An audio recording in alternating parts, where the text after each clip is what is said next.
ఒక్కోసారి ఏ తప్పు చేయకపోయినా దాన్ని నిరూపించుకో, లేకపోతే చాలామంది ఎదుట తల దించుకోవలసి వస్తుంది.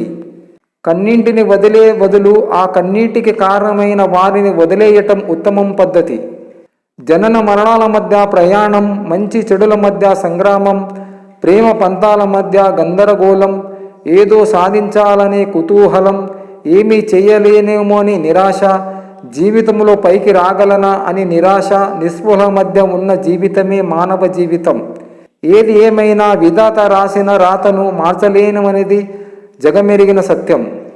నిమిషం మారవచ్చు, గంటలు, రోజులు, మాసాలు, సంవత్సరాలు మారవచ్చు, కానీ మనం చేసిన మంచి చెడు మారవు. చెడ్డ పని వెంటాడుతూనే ఉంటుంది, మంచి పని కాపాడుతూనే ఉంటుంది. జీవితం అంటే మన కోసమే కాదు, ఇతరుల కోసం కూడా బ్రతకడం. డబ్బుతో కొనే వస్తువులను కొనడం మంచిదే, కానీ డబ్బుతో కొనలేని వస్తువులను పోగొట్టుకోవడం మాత్రం మంచిది కాదు. నవ్వలేని వాడికి ప్రపంచమంతా పగలే చీకటిగా మారుతుంది. నవ్వినా కన్నీళ్లు వస్తాయి, ఏడ్చినా కన్నీళ్లే వస్తాయి, కానీ నవ్వించిన వాడు 4 రోజులు గుర్తుంటాడు. బాధ పెట్టిన వాడు మాత్రం మనం ఉన్నంత వరకు గుర్తుంటాడు. కాలికి తగిలిన గాయం ఎలా నడవాలో నేర్పిస్తే, మనసుకు తగిలిన గాయం ఎలా బ్రతకాలో నేర్పిస్తుంది. కారణం లేని కోపం, నమ్మకం లేని ప్రేమ, బాధ్యత లేని బంధం ఉన్నా లేకపోయినా ఒక్కటే. ఒక వ్యక్తి ప్రస్తుతం ఉన్న స్థితిని చూసి అతని భవిష్యత్తుని ఎప్పుడు అంచనా వేయకండి. ఎందుకంటే రేపు అనే రోజుకి ఎంత శక్తి ఉందంటే అది మామూలు రాయిని కూడా మెల్లమెల్లగా రత్నంగా మార్చేయగలదు.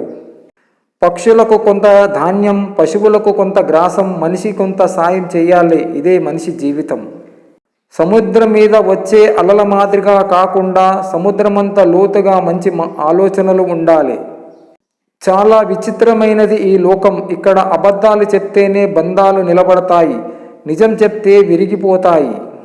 మౌనం భాష లేని ప్రార్థన, మౌనం మాటల్లేని విజ్ఞానం, మౌనం నిశ్శబ్ద మంత్రఘోష, మౌనం పదునైన ఆయుధం, మౌనం అతి గొప్ప సంభాషణ, మౌనం 10 మందిలో గొప్పవాణ్ణి చేస్తుంది. నీ మనసు ఉన్నతమైన ఆలోచనలతో, భావాలతో ఉన్నప్పుడు అదే మిమ్మల్ని ధీరులుగాను, నాయకులుగాను మారుస్తుంది.